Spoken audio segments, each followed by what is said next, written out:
What's going on, guys? Hardest part of the ring with another apron bump, and gee willikers, what a show we got today. I'm running out of ways to start the show, but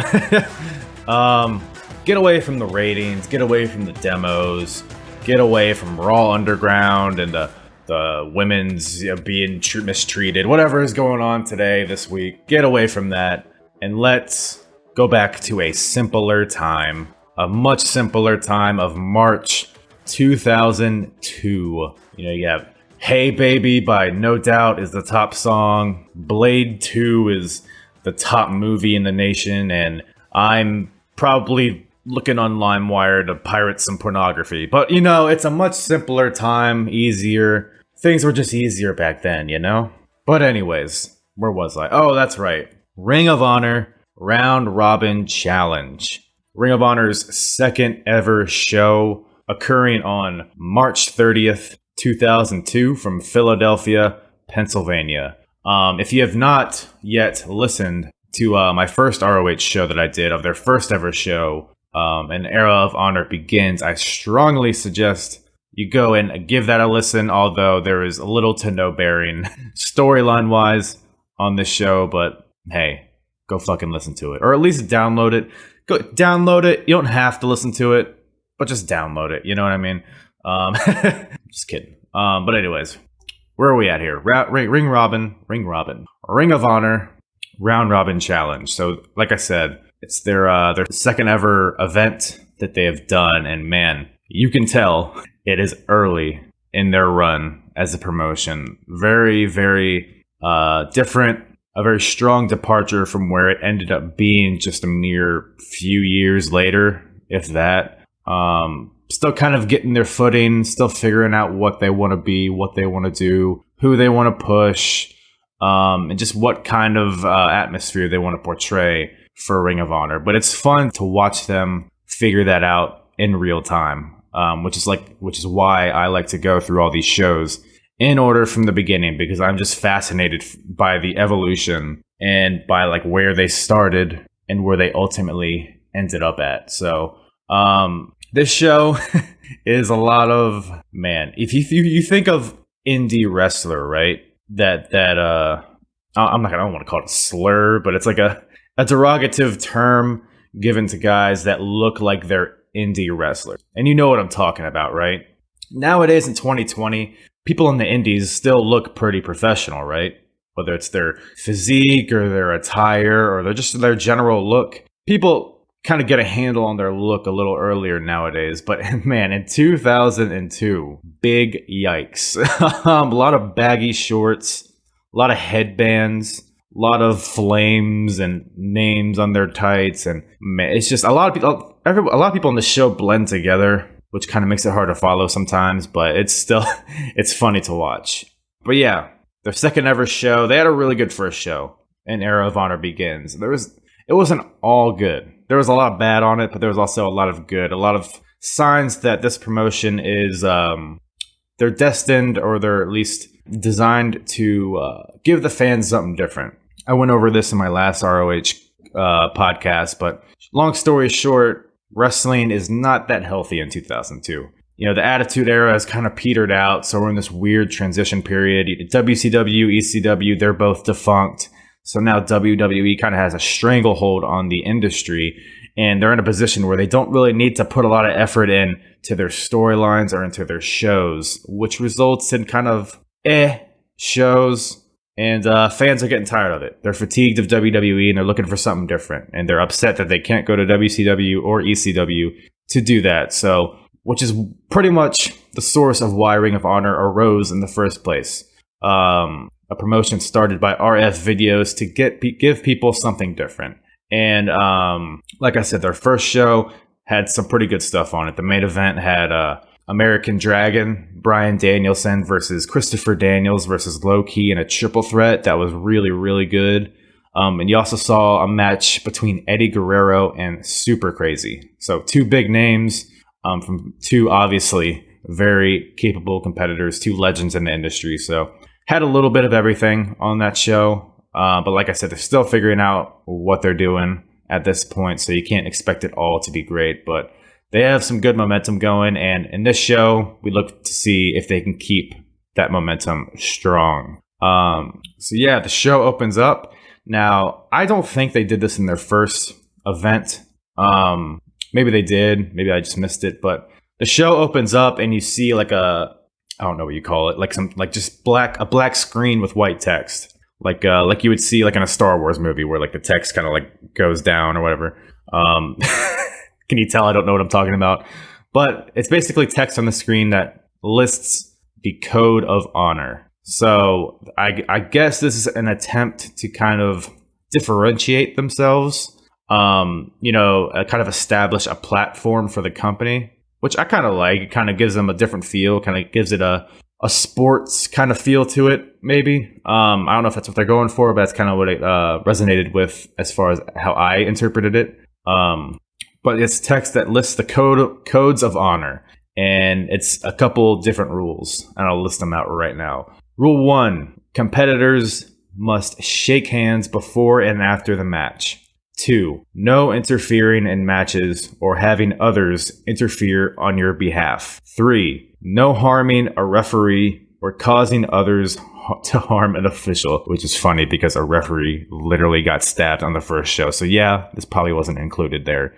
Number 4, no sneak attacks. Number 5, any violation in ring will result in a DQ. So, which is funny. Now that I read that, like I said, I don't think they included that in the first event because there was a lot of harming of referees and a lot of sneak attacks. So, but yeah, I guess they're kind of trying to cut the malarkey. You know, they don't want to be sports entertainment. They don't want to be WWE. They don't want dirty finishes and people interfering in matches to cause, the heel to win in a heel way like that. They want to establish themselves and portray themselves as more of a sport than what we've seen in the past. So, which I can appreciate because in these alternatives, I say it over and over again, the most important thing is that you do something to differentiate yourself. You do something to offer. You offer a product that you can't find anywhere else. And that applies for more than just wrestling. It applies for everything. If you want people to enjoy a product or a service, you have to be able to do something that other people can't, or at least be able to do it better than anybody else. So I like how Ring of Honor kind of establishes that right out of the gate. So the show opens up with a backstage promo from Christopher Daniels. Now, a major criticism of the first show from me is that the promos were goddamn horrendous. It is. I see that a lot in my progress run through too. These like backstage, they're just like done in the hallway with a camera.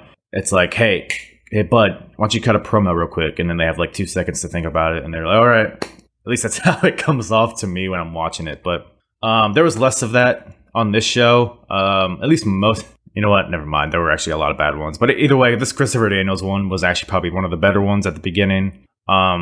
Basically, he's talking about how Ring of Honor is no better than any other independent promotion that he's worked in. He says that ROH is just another indie. And he declares that he will shake nobody's hand. And he says that he's going to prove that he is the best independent wrestler in the world when he beats both American Dragon and Low Ki later tonight. So basically establishing himself as, I know that there's a code of honor, but you can take that code of honor and fuck your mother with it. So, and to paraphrase, I'm basically paraphrasing what he said.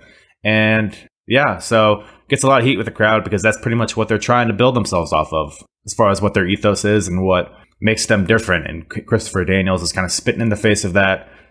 So I like that opening promo by him. But then you transition from that into more garbage.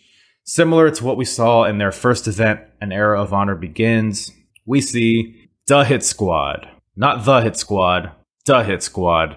Kind of rallying fans outside of the building. I will say it was kind of cheesy and a little cringe, but it was better than the first event. Because the first event, it opened up and these guys, I forget what their names are. It's two big, vaguely ethnic guys. I think they're like Puerto Rican or something. And because they get on a bus, it has like fucking 12 people on it. And they're trying to rally them up like you guys ready for Ring of Honor tonight? And they're like, huh? What's up? And so they had a little more of a plan, I think, this time. They had a pretty good gathering outside of the building, and they're like, again, just you guys ready to see American Dragon, you Christopher Daniels, and all that shit. And the fans are into it. I think they kind of sense that this company is starting to get a little momentum going, or at least starting to establish a bit of a presence in the wrestling industry. So they look like they're into it. So I guess that's all that matters, right? But I hope we don't get any more to Hit Squad rallies in future shows, because I'm sick of watching them. After that, transitions to another backstage segment with Divine Storm, which is a tag team comprised of Quiet Storm and Chris Divine. You get it? So these two guys are backstage, two just generic indie guys with long hair and bad facial hair. So Quiet Storm is talking to Chris Divine. He's like, "Hey man, I have this new hold I want to try on you. Can I put it on you and see how it is?" And then Chris Divine's like, "I don't know." And then Quiet Storm's like, yeah. And so Storm puts the hold on him. It's like a hammerlock. And Bryan Danielson walks by and he's like, "That's not how you put this hold on. This is how you put the hold on." And then he just cinches it in on the Divine Storm. He makes him cry, and Quiet Storm laughs at him. So very similar to like the Timothy Thatcher stuff we see on NXT. It's funny to see Bryan Danielson at this stage of his career. But after that, right into the first match. American Dragon. By the way, they call him American Dragon. They don't call him Bryan Danielson or anything. They just call him American Dragon. So from this point forward, if I say American Dragon, you know who I'm talking about. American Dragon versus Christopher Daniels. So the premise of this match and what it's kind of centered around is these three guys, American Dragon, Christopher Daniels, and Low Ki. As I mentioned before, they main evented the first show in a triple threat match in which Low Ki won. But it was a very competitive match, and all three guys looked really good. So they've kind of separated themselves from the rest of the roster and are firmly at the top. And while there is no world title at this point, they're pretty much just looking to prove that they're the best independent wrestler in the world. So this show, Round Robin Challenge, as the title suggests, these three guys will compete in 3 separate matches, round robin style. And, there's no real stakes, I guess, but the premise here is we're all going to face each other and we're going to really prove who's the best. So this first match is the first of those 3 matches with American Dragon versus Christopher Daniels. This match is pretty good. You could definitely sense that they were saving themselves for their later matches and not wanting to go too hard in this match so that, they didn't want to outshine the 2 matches after this. So solid match. Definitely had another gear that they could have hit, I think, had this been just a one-off match. But I enjoyed it thoroughly. Daniels pretty much works the neck of Dragon during this match.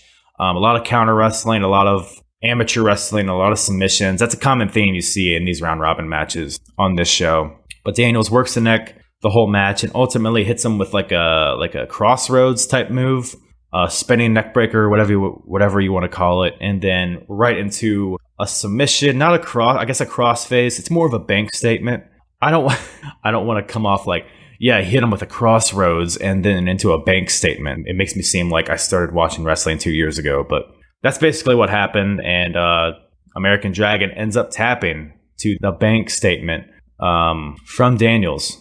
So Christopher Daniels is 1-0. Dragon is 0-1 on the night. And remember, we have the code of honor. You have to shake hands before the match and shake hands after the match. They shook before, I believe, but after, Daniels won the match. So he's like, yeah, I'm going to make you shake my hand. He's being a dick about it. You know what I mean? Because he didn't shake their hands on the first show. So now he won the match. And now he's like, oh, yeah, you got to shake my hand now. But then, Dragon does because, to quote him, he has class. So good little deal there. Good first match of the show and set the tone really well, I think. But then after that classic wrestling match, we get a weird homoerotic segment with Prince Nana and Eric Tuttle, also known as Towel Boy. So I guess these guys are teaming together. For anybody who's not aware, Prince Nana is this huge Prince from Ghana. And Eric Tuttle is a scrawny white boy. So how are these guys going to get along? Or whatever the sitcom is.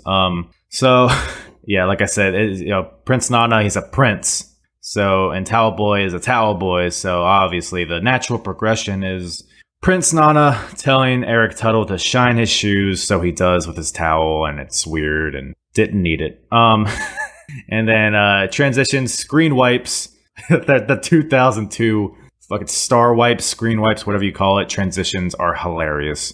But goes to another backstage segment with C.W. Anderson, basically saying that he can win a tag team match with any partner, with any scrub. So he kind of looks over to his left. He's like, hey, you, kid. And the guy's like, And then Anderson's like, you're going to be my partner tonight. And the kid's like, okay. I don't know if he's on drugs or if he's just a little funny, but I guess C.W. Anderson's going to be teaming with this random guy later in the night to face the team of Joey Matthews and Christian York. So you have that to look forward to. But the next match here is Prince Nana and Eric Tuttle with Simply Luscious as their manager versus the Hit Squad. So I guess let's talk about Simply Luscious for a second. So Luscious apparently is a graduate from the Texas Wrestling Academy. And you see that a lot on this show. You see a lot of people from Shawn Michaels' school on this show, which is good to see. But before the match starts, Nana cuts a promo. The acoustics were awful. I couldn't hear anything. Literally the only thing I heard was your mother in my hotel room, or however he talks. Very, very 2002 insults here. I think Daniels in the previous match said something along the lines of, hey, you in the crowd, you belong in the Special Olympics. So it's like, ugh. Very, very different times here. But once again, so Nana's cutting a promo, and Towel Boy once again shines his shoes because apparently we didn't get enough of that in the previous segment. And the whole promo is kind of, the idea here is that this is very sports entertainment. This is very, character. This is very wacky characters, are very, colorful and silly. And that goes against what the Code of Honor is. And the Hit Squad is pretty much, I don't want to call them vigilantes, but they're kind of vigilantes and trying to rid this company of anyone who goes against this Code of Honor. So the Hit Squad storms through the crowd and attacks Nana and Towel Boy, and the match starts, and boy howdy is this a squash. I don't remember the Hit Squad, like their individual names, but let's call, for all intents and purposes, let's call them Jabroni 1 and Jabroni 2. So Jabroni 1 hits Nana with a huge frog splash, and then Jabroni 2 hits Eric Tuttle with a crippling spear, and then they did this like really cool like wheelbarrow into a clothesline, like kind of so like Jabroni 1 had Tuttle like in a wheelbarrow, like he's going for a wheelbarrow suplex, and then Jabroni 2 runs in and clotheslines him as he's like getting risen up. I don't know how to articulate it with words, but go back and watch it if you really want to know.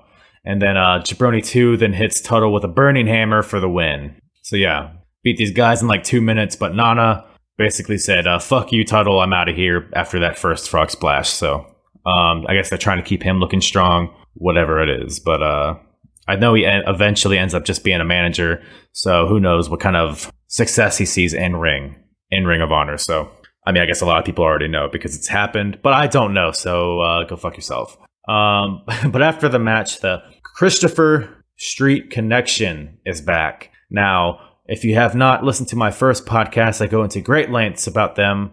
To put it plainly, they are two, I don't know if they're actually gay or not, but from what I'm watching, from how they portray themselves, they look like two very straight guys who are being as stereotypically gay as possible, coming out to the Village People, YMCA, as their entrance music. One of them, they both have like rainbows and shit all over their attire, and one of them has like streamers. I don't know what you call it, but you like pop it, and then a bunch of streamers come out. Hey, guys, we're gay, is what they might as well just be yelling into a megaphone. But the Christopher Street Connection and the Hit Squad had a run-in on the first show, basically because the Connection represents what they don't want in Ring of Honor. Not gays, but flamboyant, colorful, wacky characters.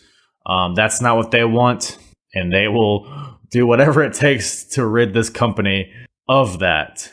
Subtle homophobia aside, the Christopher Street Connection starts walking out to the ring, and the Hit Squad, they pick up Eric Tuttle and toss him over the ring post onto the Christopher Street Connection, or at least they tried to. I don't know if the Connection was supposed to be closer to him, or if they just didn't throw him far enough, but Towel Boy ended up like falling like face first onto the concrete. Nano's out there with the Connection. I think they were all supposed to catch him, but they all didn't. But don't worry, the segment's not over. Simply Luscious gets into the ring and starts yelling at the Hit Squad for whatever reason. They threaten. One of them grabs Luscious and like threatens to like give her a burning hammer, but the other guy's like, no, don't do that. So what they end up doing is picking her up and throwing her onto the pile outside of the Connection, Nana, and Tuttle. Now they are all in position to catch her, and it's all fun. Bunch of wacky tomfoolery here. But don't worry, the segment is still not over. The Christopher Street Connection carry Eric Tuttle to the back. They tried to, because he's still knocked out from fucking getting thrown onto the concrete on his head by Hit Squad. So they carry him to the back, and guess what? And just to recap, they're gay. So what do? They try to practice CPR on Eric Tuttle. So Tuttle's on the ground, and one of the guys is about to execute CPR or mouth to mouth or whatever the fuck onto Tuttle, but then Prince Nana makes the save. Oh, thank God. Wouldn't want that gayness on our show. And Nana carries Tuttle away. And then naturally, the Christopher Street Connection just decides to practice mouth-to-mouth on each other. Yikes. Anyways, we go backstage to the Boogie Nights. If you asked me what their individual names were, I would tell you who gives a shit. They're just a couple jobbers. They had a tag team match against the Natural Born Sinners on the first show, a team comprised of Homicide and Boogaloo. They ended up winning that match via Homicide smacking one of them with a rubber chicken and getting him DQ'd. So that's where we're at with this storyline. Oh, and then they chased them after the match with chainsaws. Can't leave that out. So story continuity here. The Boogie Nights are backstage, and they're like, man, I'm concerned about these natural born sinners, these characters, because, man, remember the chainsaw from before? Man, I'm terrified. And then the other boogie is like, hey, I know where the chainsaw is. So let's go and smash it with a sledgehammer. So they have a sledgehammer handy, of course. And then they walk into like literally the next room over to where a chainsaw case is. They open up the case and it's empty. There's no chainsaw in it. Instead of a chainsaw, there is a rubber chicken. The symbolic rubber chicken from Homicide. So that's in the case, and then they hear a chainsaw noise in the background, and then they run off because it's fucking Scooby-Doo, apparently. And a transition, another screen wipe into another backstage promo with Christian York and Joey Matthews. Joey Matthews, a.k.a. Joey Mercury. So I guess these guys have been teaming for like 5 or 6 years, according to the commentators.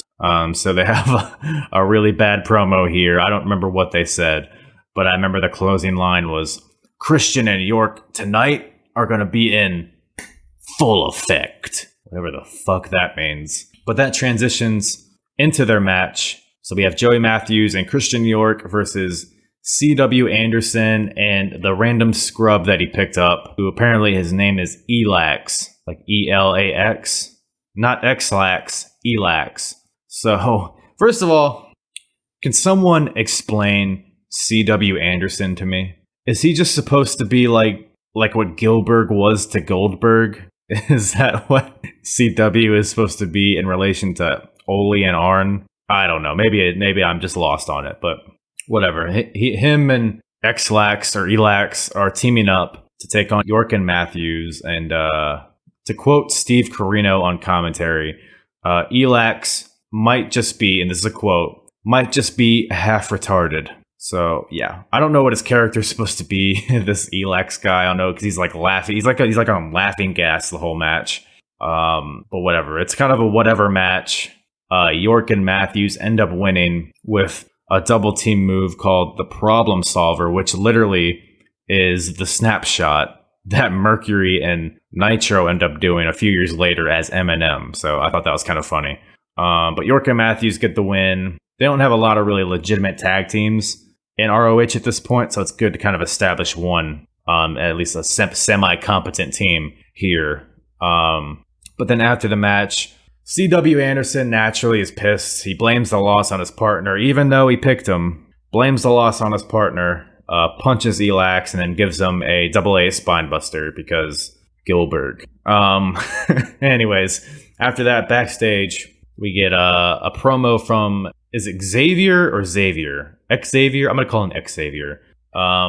Xavier is a guy, he has a really good look. Well, he's in good shape, I'll put it that way. But he's very generic looking. And it seems like they're trying to build this guy up, but he's clearly very green and just doesn't have a lot of, I don't want to say it factor, but he just doesn't have like a presence about him. I don't know. He doesn't have confidence. I think that's what it is. I think he's lacking a confidence, and I think he's lacking anything unique that is able to connect his identity to the audience. But he has a really bad promo here backstage. Talks about his opponent. He's talking about James Mariotto. I know he's a great athlete, but I, Xavier, am going to prove that I'm the overall best here. And then he does a little X thing with his arms because that's his name, and everyone needs a little hand gesture to get over. So, but I listened to this and I'm like, who the fuck is James Mariotto? And then it transitions, another screen wipe, into a promo with James Mariotto, who apparently is Little Guido, or Nunzio, however you want to call him. Apparently, Nunzio is wrestling in ROH now. And I should say, this is before he was Nunzio, actually. He was just Little Guido in ECW, because ECW just folded like a year or two before this. So, and this is before he went to WWE. So, it's actually a pretty good promo by Guido here. He's talking basically about how in ROH he's going to return to his roots. You know, he's not going to be that Little Guido character in ECW that was reliant on comedy and all that stuff. He's going to go back to when he was wrestling in Japan for UWF. He's going to be the shooter, James Maritato. I think I said Mariotto before, but it's Maritato. The shooter, James Maritato. So yeah, he's no longer about gimmicks. He's all about wrestling. Kind of similar to the Eddie Guerrero promo from the first event. You know, they're not concerned about the flashiness or the gimmicks or the spectacle. They're just about the pure pro wrestling aspect of it. And once again, kind of falls in line with the code of honor and with the ethos that they're trying to establish for the company. So I kind of like that in a sense. But the match itself, which comes up next, James Maritato versus Xavier, the match itself was just kind of whatever. It's not, you know, because when I think of Ring of Honor, right, I think of like the Nigel McGuinness versus Bryan Danielson. I think of CM Punk matches. I think of Kenta, Samoa Joe, AJ Styles, Christopher Daniels. I think of all those guys. And I'm watching this here, and we got Nunzio versus Xavier. It's such a departure from what they ended up being and what made Ring of Honor so good. And that's kind of what I talked about, and how they're kind of still trying to figure things out. It's a balancing act between, hey, we want new young stars to actually have the chance to wrestle, but we want some big names on the show. So we're going to sacrifice these young stars to bring some big names onto the card. Not to say that Nunzio isn't a good wrestler or anything, but I mean, we all know who Nunzio is. He's not a main eventer. He's not a guy that's going to carry a company. He's a really awesome character. I think he's very underrated as well. But as far as Ring of Honor, Nunzio is just not what I'm looking for in these shows. And Xavier, as I mentioned before, very generic, very green. That came off very strongly in his promo, and it comes off even stronger in his execution of his matches. So pretty much a recipe for a pretty boring match. It was okay, but it was just boring, and I didn't care about it. Ultimately, Xavier ends up winning with a European clutch, so basically like a cradle pin. You see Zack Sabre Jr. do this a lot. Pretty much that type of pin. So a cradle pin out of nowhere gets Xavier the win. Like I said, clearly they are building up Xavier here. He got a win over a guy named Scoot Andrews on the first show, and he gets another win here. So he is now 2-0. So we'll see what happens with him in the future. Back to backstage. Really bizarre segment. I don't know why they put this in the middle of the show. Some old guy from the Philadelphia State Athletic Commission. I guess his name's Frank Talent. He's talking to all the wrestlers backstage, and he's basically telling all of them, no blood, no cursing. And if you curse, then you're disqualified and the match is over. And as he's scolding all the wrestlers about this, you have Brian Kendrick standing behind him brushing his teeth. Now, you might be asking, that doesn't make any sense, hardest part of the ring, in which I would respond to you, and you are correct. Anyways, next segment, we have the Natural Born Sinners. As I mentioned before, Homicide and Boogaloo. They claim that they're not only the best tag team in wrestling, but they are going to kill the Boogie Nights tonight. So they're going to murder them, I guess. So next match, so that transitions into their match. Natural Born Sinners versus the Boogie Nights. Weird, their entrance, they have the chainsaw coming out to the ring. They're wearing like the police, like they just broke out of prison. They're wearing like the police garb. Then the Boogie Nights come out to, you're the best around. Nothing's ever gonna get, whatever that song's called. So it's just a funny clash of characters here. Very short match, another squash match. The Natural Born Sinners basically just mutilate the Boogie Nights here. Really stiff. Homicide does this it's like a tombstone, but it's almost like a hybrid with a scoop slam. So he picks him up like he's going to give him a scoop slam, but then he just drops him right on his head. Really looked brutal. And then just follows it up with a stomp off the top rope, which you might be saying to yourself, hey, you see that all the time in wrestling. But generally, guys will hold back on it, or they'll adjust their weight backwards so it's not their whole body weight slamming onto them. But Homicide paid no mind to this. He just crushed this guy's sternum here. And then he picks him up for a powerbomb and powerbombs him headfirst onto Boogaloo's knee. Several rubber chicken smack. The rubber chicken, don't worry, the rubber chicken comes back into play here, but the ref is not looking, so they get away with it this time. Just a ridiculous match here. And ultimately, the finish comes with a double team move by the Sinners. It's like a half and half suplex mixed with a clothesline. Gets them the win. Builds up the Natural Born Sinners as a legit tag team, and who knows if we'll ever see the Boogie Nights again. I truly don't care if we do. After that, we have our second round robin match of the night. Christopher Daniels versus Low Key. Christopher Daniels, who just beat Daniel Bryan or American Dragon maybe like an hour and a half ago. Now he's facing Low Key. Now, I can already see what they're doing here. You can already kind of sense it. Daniels won the first match against Bryan. You can already tell that they're going to have Low Key beat Christopher Daniels, and then they're going to have American Dragon beat Low Key later in the night, because you're not just going to have Daniels win this match and then have him just win the round robin tournament before the main event even happens. You know what I mean? So you can already kind of see where they're going with it, but we can enjoy the ride as we're on it. But yeah, Christopher Daniels versus Low Key, a really good match as expected. Low Key, his kicks are insane. So quick, so effective looking. But they're effective, but they also are aesthetically, like, they look devastating when they do it, which is like a perfect blend for pro wrestling. I'm sure they're probably stiff as hell, but man, I just love Low Key's style. Even though he's notably a dickhead, I love Low Key's wrestling style. The finish of this match comes when Daniels goes, so he's going for that same Crossroads-like neckbreaker that he hit American Dragon with earlier in the night, but Low Key is able to spin out of it and counter and puts Daniels into a Dragon Sleeper, which ultimately leads to Daniels tapping out. So another submission win in this round robin tournament.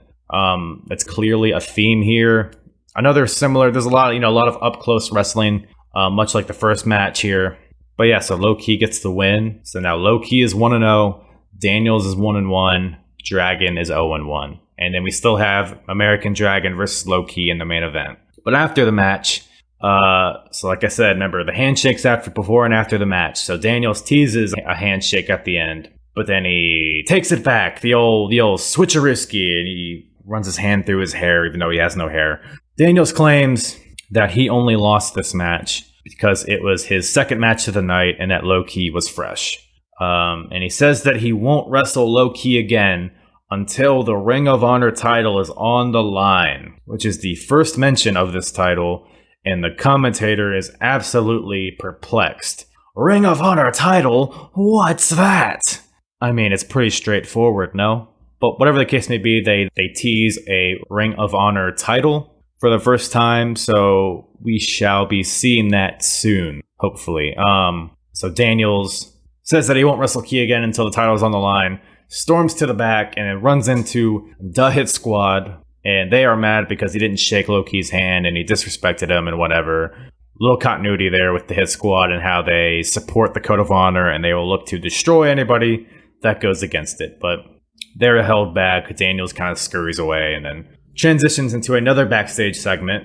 A very, come on, man, a very bizarre. So it's Amazing Red, Divine Storm, and the team of SAT, which are basically, for all intents and purposes, just picture two super crazies.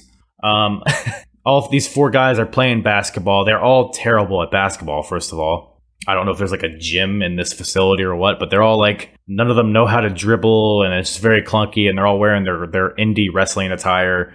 But Red takes the basketball, he dribbles to the hoop, clumsily dribbles, and then kind of throws it up there, and it somehow like bounces off the rim 5 times and then goes in. And I guess that means they won the basketball match, and then the other team is very mad at this. So that's the build up for their match later. Why was this on the show? Then after that, we have the debut of Paul London. Man, good to see him on the show. I've always been a huge Paul London fan. I think he's one of the most, I hate the term underrated, but I feel like he's one of the more underrated guys in the industry. So we have a match here between Paul London and Chris Marvel. Chris Marvel is a guy, he just blends in with the other indie guys on the show. Wearing a t-shirt and black tights, whatever. But this match lasts literally like 2 minutes.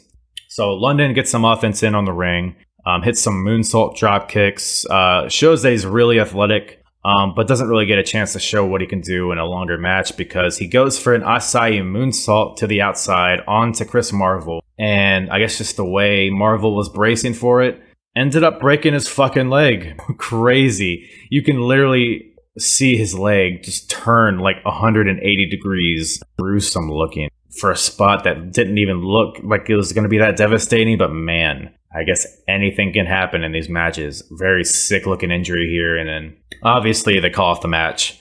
I guess technically Paul London wins, but the story here is that Chris Marvel broke his leg and who knows if he'll be back. But I was a little disappointed to not see more of Paul London, but I know he'll be on future shows, so we have that to look forward to. And then after that, we have Jay Briscoe versus Spanky, a.k.a. Brian Kendrick. Pretty solid match here. Both Briscoe and Spanky were on the first show as well. Briscoe lost to Amazing Red, and Spanky got the pinfall in a tag match with a couple other jobbers. So Briscoe and Spanky are two guys that have a lot of potential at this point, and they see that early on. The match is solid. It was kind of boring in the beginning. Very typical kind of WWE style match. I don't know how else to describe it, but it was pretty boring at the beginning. But then Spanky goes for the sliced bread number 2, and as he's climbing the turnbuckles, Jay Briscoe throws him forward, and Spanky goes face first into the top of the ring post. It seemed like he was trying to do that, but I guess he just didn't get his hands up or whatever the case may be. But you can see his head smack and bounce off of this ring post. Holy shit. And he's busted open. He's pouring blood. Really, really gruesome looking. And I don't know if it's because of the blood or what, but the intensity picked up right after this. A lot of high action, a lot of high-paced action here. After that, Jay Briscoe hits him with a sick-looking powerbomb, high-ankle powerbomb for a 2 count. Spanky ends up fighting back, gets some fire in him, gets some momentum, and actually ends up hitting him with the sliced bread for the win. Both guys looked awesome in this match, especially towards the end. At least Spanky did. I'm curious as to why the Briscoes aren't teaming together. I don't know if Mark is injured or something or what it is, but I'm confused at why they're trying to push Jay Briscoe. I guess they're not pushing him. He's now 0-2, but I don't know. Maybe the Briscoes just wanted Jay to have a opportunity, whatever the case may be. But obviously they go on to have major success as a tag team, and then Jay, many years later ends up getting the world title. So the beginning of a huge arc for the Briscoes here. But Spanky in this match, I think, really got himself over. Whether it's the blood or whatever it was, I think the crowd really got behind him, even though he seemed to be situated as a heel in this match. But whatever the case may be, the crowd really loved it. And yeah, man, good for Spanky. Briscoe shows frustration after the match. He's kind of yelling at his brother. He's just mad because now he's 0-2. But yeah, so after that, God, this match describes 2002 indie wrestling in a nutshell, at least the bad side of it. We have, because man, was this match a clusterfuck. So all these guys were featured on the first show as well, and the premise here is that they're all trained by Mikey Whipwreck. So that's kind of their tie here. And after this match, I am sure they all got spanked by Mikey, because this match was an abomination. Holy shit. So let's just set the scene first. So it's a 3-way tag match. So we have 3 teams. We have Divine Storm, who we mentioned earlier, versus the team of SAT, the aforementioned 2 Super Crazies. I don't know what SAT stands for, and I really don't care. Versus the team of Amazing Red and Brian XL. So, and all these guys look the same. They're all wearing the baggy clothes, the long tights, the long hair, the greasy hair, a lot of headbands, a lot of just all kind of very similar. And I guess they all train together. I don't know if it's that hive mind mentality or what, but very blendy in together. But this match, like I said, so sloppy. Just a lot of spots, a lot of flips, lots and lots of botches. I don't know if they tried too hard to rehearse it or if they just had no idea what anybody was doing, because it seemed like every other move was fucked up. They have 2 guys. They run in. They're both guys are running the ropes, and they run into each other, and they don't know whether the hip toss or the arm drag or what it is. So they kind of just run into each other and kind of just fumble around with each other's hands. And you have Amazing Red slips off the ropes doing an Asai moonsault. Brian XL goes for a Dragon Rana, but he does the flip and lands on the guy, but he doesn't get the rotation backwards, so he ends up just falling into a power bomb. Yeah, man, just a lot of blown spots, a lot of slipping, it was just too much. You have 6 guys in there, and you're expecting, they're all pretty new too. They're all still, training to be wrestlers, and you're just throwing them in a 6-man match like this, expecting a cohesive story to be told, or multiple different spots everybody has to remember, and they're just trying too hard to remember spots and not just feeling it. But yeah, man, even Amazing Red looked sloppy in this match, which is saying something, because at the end he goes for the Red Alert, which is basically like a Phoenix Splash, right? He does it and he completely misses. He just literally, the guy is on the ground. I forget who he's trying to hit it on. The guy is laying on the ground, centered in the corner. Red does the Red Alert and just lands at his feet. And then Brian XL, who's his partner, tries to so he drags the guy that's on the ground that was supposed to get hit with the Red Alert. He drags him to the center of the ring.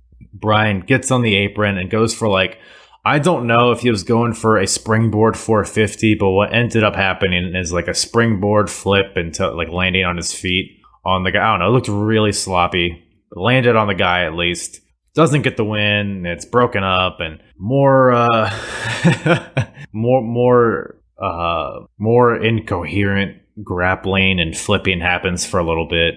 Man, I don't even remember when the finish came. I'm gonna be honest, I don't even remember who won this match, and I didn't even note it because it just doesn't matter, because everyone looked so awful in this match, and I hope they at least stick these guys with more tenured competitors more individually and not these like 6-man clusterfucks. But after the match, Brian and Red lost, right? Brian XL and Amazing Red are outside of the ring, shoving each other. They're pissed at each other. I guess they're building to a match between those two now. Oh boy, apparently we get more of this. But don't worry, everybody. Don't worry. We now get to cleanse our palate of this shit with the main event. We got American Dragon and Low Ki, the third match of the round robin series of this show, and this match lived up to every expectation. If they were saving themselves for this main event, well, boy howdy, they let it all hang loose in this final match. So I should mention that before this match starts, Ken Shamrock comes out to the ring. Yeah, that Ken Shamrock. He shakes both of their hands, grabs the mic, says he respects both of these guys, respects their submission ability, their wrestling ability, and he says that he wants to be the ref for this match. He asks the ref, hey, can I be a ref? And the ref's like, yeah, you're Ken Shamrock, don't hurt me, please. So the ref takes his shirt off, gives it to Ken, Ken puts it on, and now all of a sudden we have American Dragon versus Low Ki with Ken Shamrock as your special guest referee. So the match gets underway, and man, I just love this style of wrestling, man. They spend a lot of time in close with each other, which brings in an element of realism to the match, which, okay, pro wrestling is what it is, but I can appreciate guys who kind of bring these elements of MMA into it. They bring in amateur wrestling, jiu-jitsu, Greco-Roman wrestling. All of this is basically what you saw in the main event. A lot of us, wrestling in close, submission attempts, counter wrestling. It was kind of slow in the beginning, but this match ended up going 30 plus minutes, so they had time to build up. It's a lot of good stuff in the beginning. American Dragon apparently like busted his eye open in the previous match. I must have missed that, but he has this huge scab on his left eye. So Low Ki ends up targeting that eye a lot in this match. And no, not like Seth Rollins, but just kicking Brian in the face a lot with some really sick-looking Kawada kicks, really stiff-looking kicks all throughout the match. But that's just the style of Low Ki, you know? So, like I said, 30 minutes of just nonstop action. And I loved the finishing stretch of this match. So basically, Low Ki hits the Key Crusher onto Daniel Bryan, or fucking what his name is, American Dragon, which, if you know, it's basically like a fisherman spinning Michinoku driver, I guess. Key hits the Key Crusher, goes for the pin, 2 count. Really good false finish. I actually thought that was the end of the match. But then Dragon ends up fighting back, hits Key with a Dragon suplex, but he can't maintain the bridging pin, so he has to let go and take time to get into like a traditional cover, which leads to a 2 count. I like that level of nuance and that he couldn't maintain the bridge, so that's probably the reason that he couldn't get the pin there. It's the little things, man, that I love. They start fighting again. Eventually, Low Ki hits the Key Crusher again, this time from the second rope. And on instinct, American Dragon rolls out of the ring, so Key can't capitalize on the Key Crusher that he hit from the second rope. And speaking of detail, I love this. So Key leaves the ring to grab Brian so that he can roll him into the ring and pin him. So he rolls Dragon into the ring, and Dragon is still like close to the ropes. So Key pins him in like a north-south position and like lifts onto his tippy toes to like maximize the weight that's on American Dragon. It's like such a small thing, but it's things like that add an element of realism and believability to the match. And also, it's like one of my pet peeves is when wrestlers go for pins when like half their body is under the bottom rope. It's like, how do you not know the rules at this point? So I love that Key did everything to mitigate that. And like I said, just brought an element of believability to the match. But Key gets a 2 count here because it took too long to gather Brian and roll him into the ring and all that. So Key goes, so Dragon gets up, he's standing in the corner. And then Low Ki goes for the tidal wave, which is basically like a running handstand springboard drop kick. I don't know how else to describe it, but he goes for it. But Brian catches him in a waist lock, goes for another Dragon suplex. Key blocks it because he's already been hit with it previously in the match, so now he knows to block it. But then Dragon modifies it on the fly and hits him with a cradle back suplex with a bridge, and then rolls right into the cattle mutilation, which is his submission finisher before WWE.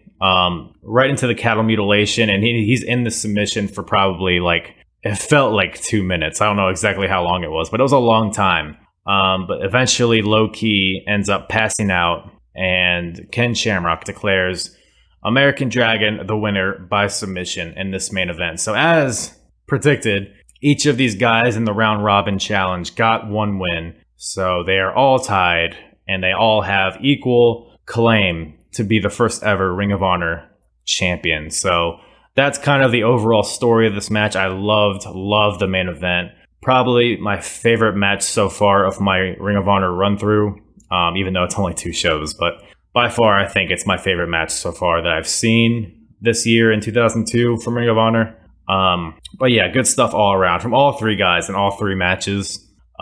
Really tied the show together well, and gave the fans some really good wrestling. Even though there was some shit in between, there was some good as well outside of these matches as well. And like I said, Ring of Honor is still figuring things out at this point, but eventually they're going to be a powerhouse in the independent wrestling scene. So looking forward to that as we approach it, and enjoying the journey as we get there. So that's about it. That's all I got for you guys today. Thank you once again for giving this a download ski, giving this a listen ski. Feel free to check out my new website, apronbump.com. If you go to that, you just hit the subscribe button right at the front. It'll bring you to whatever platform you listen to this on. And all my episodes are on there as well. And feel free to check it out. Give me a subscribe. And hey, how about you give this podcast a rating and review, huh? Why don't you do a good one for old hard, huh? But yeah. Anyways, once again, thank you guys for listening. I'm Hard.